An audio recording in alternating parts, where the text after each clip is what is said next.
De nombreuses associations ont normalisé le recours au télétravail pour certains salariés, en particulier depuis la crise sanitaire. Vous êtes ainsi de plus en plus nombreux à nous interroger sur les modalités de mise en place de ce mode d'organisation du travail. Pour tenir compte des dernières évolutions législatives et afin de répondre aux questions pratiques que vous vous posez, nous avons actualisé nos modèles en la matière. Premièrement, rappelons que différentes modalités de mise en place du télétravail sont envisagées par le Code du travail. Dans les associations dotées d'au moins un délégué syndical, la négociation d'un accord d'entreprise constitue la voie privilégiée pour la mise en place du télétravail. En effet, dans ces associations, l'employeur qui souhaite instituer le télétravail doit au préalable engager la négociation d'un accord d'entreprise avec le ou les DS. Cela suppose d'inviter impérativement toutes les organisations syndicales représentatives au sein de l'association à venir négocier sur le sujet du télétravail.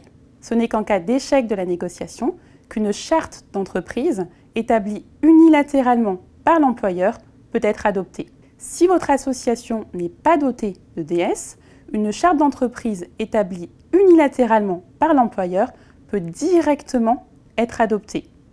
Le CSE doit alors être consulté. S'il n'existe pas d'accord ou de charte d'entreprise dans votre association, vous pouvez décider d'instituer le télétravail individuellement, par accord formalisé par tout moyen, avec le ou les salariés concernés, par échange de mails par exemple. Nous vous recommandons toutefois de réserver cette solution à un recours ponctuel au télétravail. Signalons qu'à ce jour, la mise en place du télétravail n'exige plus obligatoirement la conclusion d'un avenant au contrat de travail des salariés concernés. Une simple note informative individuelle récapitulant les modalités de recours au télétravail peut être remise à chacun d'eux. Nous tenons donc à votre disposition un modèle de note informative. Par ailleurs, l'accord ou la charte d'entreprise instituant le télétravail doit contenir des mentions obligatoires. Ces mentions sont listées par l'article L 1222-9 du Code du travail. Des évolutions législatives successives, dont la dernière date du 19 juillet 2023, obligent désormais à y ajouter certaines mentions. Les modalités d'accès au télétravail des travailleurs handicapés, des salariés enceintes et des salariés aidants d'un enfant, d'un parent ou d'un proche. Nos modèles d'accord et de charte d'entreprise ont ainsi été mis à jour en conséquence. Y ont également été ajoutés des exemples de bonnes pratiques pour favoriser une mise en œuvre sécurisée du télétravail.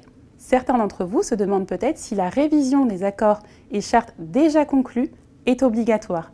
La réponse est oui. Une mise en conformité avec les dispositions légales en vigueur s'impose en principe à l'employeur. Nous vous donnons rendez-vous dans notre base documentaire, dans la section télétravail, pour retrouver tous les modèles. Merci pour votre écoute et à bientôt.